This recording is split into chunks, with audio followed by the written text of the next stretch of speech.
कांचीपुरी नामक नगर में देवस्वामी नामक एक ब्राह्मण रहता था। उसकी पत्नी का नाम धनवती और पुत्री का नाम गुणवती था। उसके 7 पुत्र थे। देवस्वामी ने 7 पुत्रों का विवाह करने के पश्चात अपनी पुत्री के विवाह के लिए योग्य वर की तलाश हेतु अपने बड़े लड़के को बाहर देश भेज दिया। इधर देवस्वामी ने अपनी पुत्री गुणवती की कुंडली एक ज्योतिषी को दिखाई।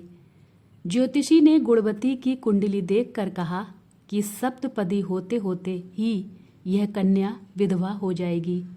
यह बात सुनकर देवस्वामी अत्यंत दुखी हुए और ज्योतिषी से इस योग के निवारण का कारण पूछने लगे। ज्योतिषी ने उपाय बताया कि इस योग का निवारण सिंघलदीप वासिनी सोमा नामक धोबिन को घर बुलाकर उसकी पूजा करने से ही संभव होगा।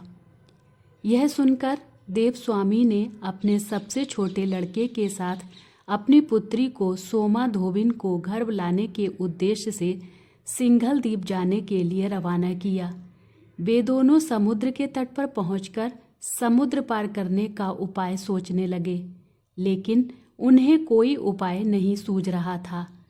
थक हार कर दोनों भाई बहन भूखे प्यासे एक वट वृक्ष की छाया में उदास होकर बैठ गए। उस वृक्ष के तने की एक खो में गिद्ध के बच्चे रहते थे। वे दिन भर इन दोनों को परेशान होते हुए देख रहे थे। शाम को बच्चों की माँ उनके लिए कुछ आहार लेकर आई और उन्हें खिलाने लगी, लेकिन गिद्ध के बच्चों ने कुछ नहीं खाया और अपनी माँ से कहा, इस वृक्ष के नीचे आज सुबह से ही 2 भूखे प्यासे प्राणी बैठे हैं। जब तक वे नहीं खाएंगे हम लोग भी नहीं खाएंगे। बच्चों की बात सुनकर उनकी माँ गिद्धनी को दया आ गई। उसने दोनों प्राणियों को देखा और उनके पास जाकर कहा, आपकी इच्छा मैंने जान ली है। आप लोग भोजन करें। कल प्रातः मैं आप लोगों को समुद्र पार सोमा के घर पहुंचा दूंगी। गिद्धनी की बात सुनकर उन दोनों भाई बहन की चिंता कम हुई। दोनों को अत्यंत प्रसन्नता हुई। उन्होंने गिद्धनी को प्रणाम कर भोजन किया।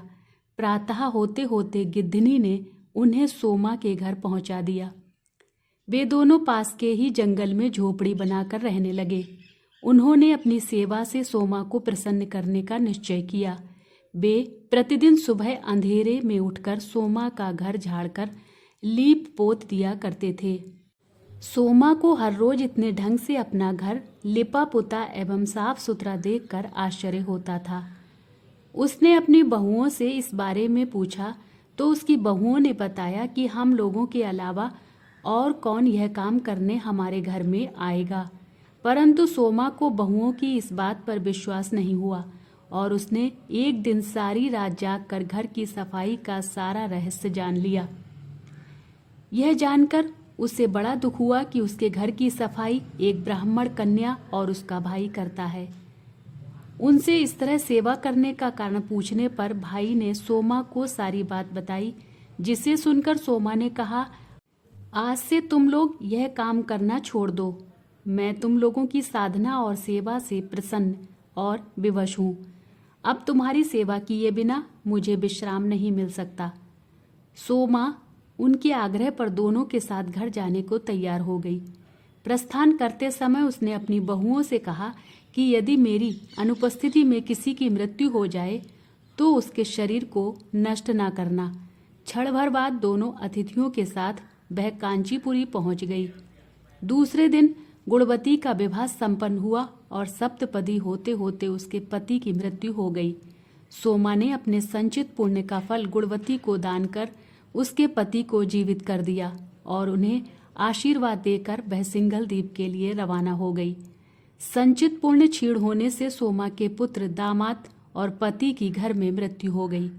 यह जानकर नया पुण्य संचित करने के उद्देश्य से वह रास्ते में एक जगह रुकी। नदी के तीर पर स्थित एक पीपल के वृक्ष की छाया में भगवान विष्णु का पूजन किया और पीपल के वृक्ष की 108 परिक्रमाएं की। इतना करना था कि सोमा के पुत्र, दामाद और पति जीवित हो गए और उसका घर धन धान्य से भर गया। इस प्रकार निष्काम भाव से सेवा करने का उत्तम फल सोमा को प्राप्त हुआ। अतः हम सभी को भी इस कथा से शिक्षा लेनी चाहिए और यही इस व्रत का लक्ष्य भी है। जय श्री कृष्णा। राधे राधे।